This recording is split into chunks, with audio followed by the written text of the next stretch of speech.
Hello दोस्तों, आपका स्वागत है हमारे चैनल पर। आप सभी कैसे हैं? उम्मीद करता हूं कि आप सभी अच्छे होंगे और स्वस्थ होंगे। आज हम लोग साधारण ब्याज से संबंधित कुछ सवालों को बनाएंगे। यहाँ पर 1 नंबर का प्रश्न है, 300 रुपये पर 6% वार्षिक साधारण ब्याज की दर से 2 वर्ष का साधारण ब्याज क्या होगा? हमें इसमें साधारण ब्याज निकालना। यहाँ पर जो 300 रुपये है यह मूलधन है, ठीक है। मूलधन कितनी है? तो 300 रुपये है।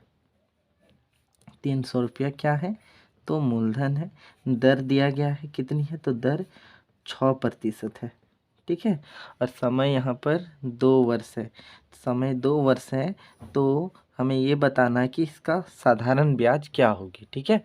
तो साधारण ब्याज का फॉर्मूला जो होती है, देखिए, साधारण ब्याज का फॉर्मूला जो होती है वह होती है मूलधन गुना समय गुना दर बटा 100, ठीक है। क्या होती है?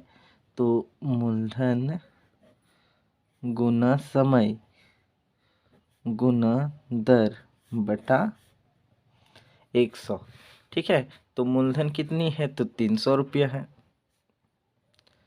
समय 2 वर्ष है और दर 6% दिया गया है बटा 100, ठीक है।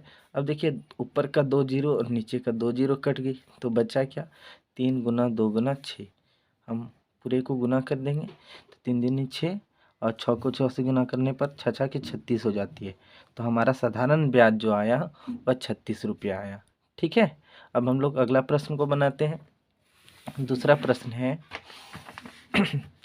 कितने धन का साधारण ब्याज 12% की दर से 5 वर्ष में 1500 रुपया होगा? तो यहाँ साधारण ब्याज दिया गया है कितने धन का, ठीक है। हमें मूलधन निकालना है, ठीक है। हमें मूलधन निकालना है, तो यहाँ दर दिया गया है कितना है? तो दर 12% है। समय 5 वर्ष में,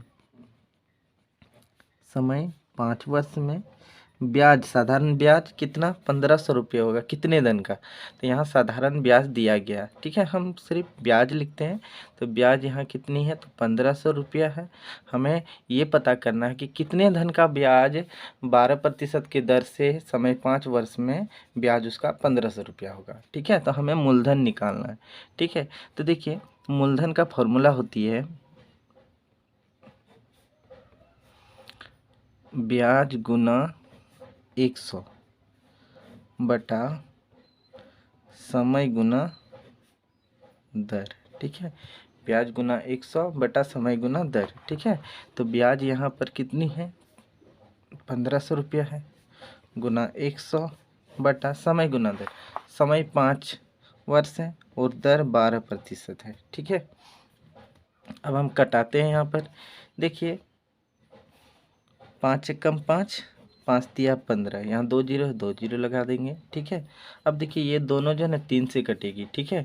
3 चौक 12, 3 एकम 3, इधर 2 जीरो 2 जीरो लगा देंगे, ठीक है। फिर देखिए, यहाँ 100 बटा 4 है, ये डायरेक्टली 4 से कट जाएगी। वैसे हम 2 से कटा करके इसे बना सकते हैं, ठीक है।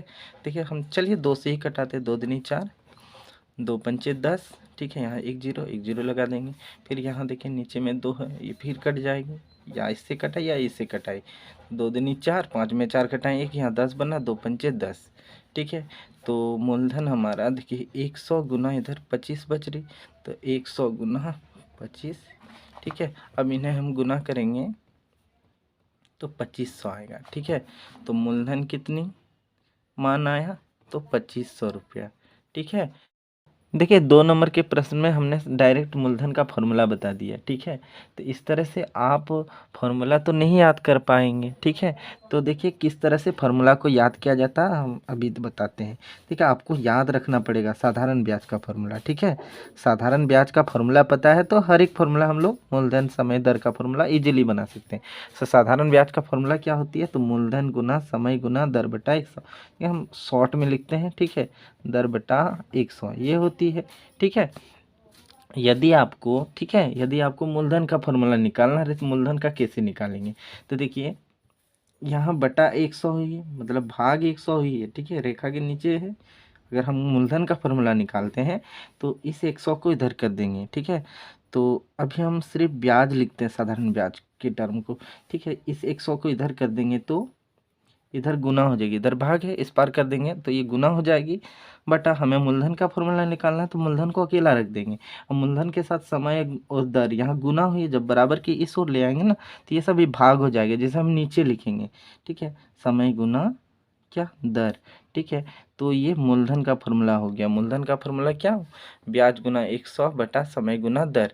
अगर आपको ये फॉर्मूला पता है तो आप समय और दर का भी फॉर्मूला इजीली बना सकते हैं। ठीक है, चलिए अब हम समय का फॉर्मूला निकालते हैं। इस समय का फॉर्मूला कैसे निकालें, तो जिसका हम फॉर्मूला निकालेंगे उसको अकेला छोड़ देंगे। तो यहाँ साधारण ब्याज है, सिर्फ हम ब्याज अभी लिखते हैं।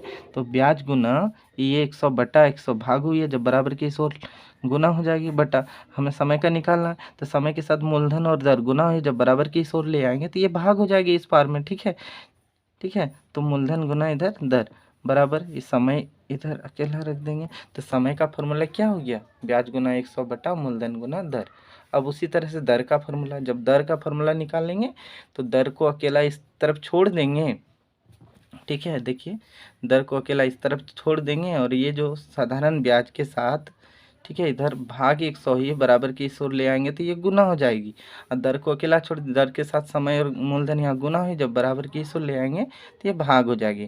तो इस तरह से हमने ये बटा के रूप में नीचे, तो ये दर का फॉर्मूला हो गया। ठीक है, तो आप थोड़ा सा सजा के लिख लीजिएगा, ज़्यादा अच्छा लगेगा। ठीक है, तो तीसरा नंबर का प्रश्न है कि कितने समय में 5% वार्षिक ब्याज की दर से 400 रुपया का ब्याज 120 रुपया होगा। तो यहाँ पर देखिए दर दिया गया, दर कितनी है, तो दर है 5%। ठीक है, की दर से 400 रुपया का ब्याज 120 रुपया होगा। यहाँ 400 रुपया जो है ना ये मूलधन है। ठीक है, मूलधन कितनी है, तो 400 रुपया है। ठीक है, 400 रुपया का ब्याज कितनी 120 रुपया होगा, मतलब हमें यहाँ समय निकालना है। ठीक है, ब्याज कितना है 120 रुपया, तो कितने समय में 400 रुपया का ब्याज 120 रुपया होगा, दर जब 5% रहे, तो हमें समय निकालना है। तो समय का फॉर्मूला होती है, आपको बता चुके हैं समय का फॉर्मूला क्या होती है, तो ब्याज गुना 100। ठीक है, ब्याज गुना 100 बटा मूलधन गुना क्या, मूलधन गुना दर। ठीक है, ब्याज कितनी है, तो ब्याज 120 रुपया है, 120 गुना 100 बटा मूलधन कितनी है, तो 400 रुपया है, और दर 5% है। इसका 2 जीरो, इसका 2 जीरो कट गई, 4 कम 4, 4 तिया 12, यहाँ पर 1 जीरो लगा देंगे, 5 कम 5, 5 छक 30। तो समय जो मान आया, समय का मान वो 6 वर्ष आया। ठीक है, तो ये हमारा आंसर आ गया। उम्मीद करता हूँ कि आपको ये सभी समझ में आ गई होगी। तब तक के लिए इतना है, देखने के लिए धन्यवाद।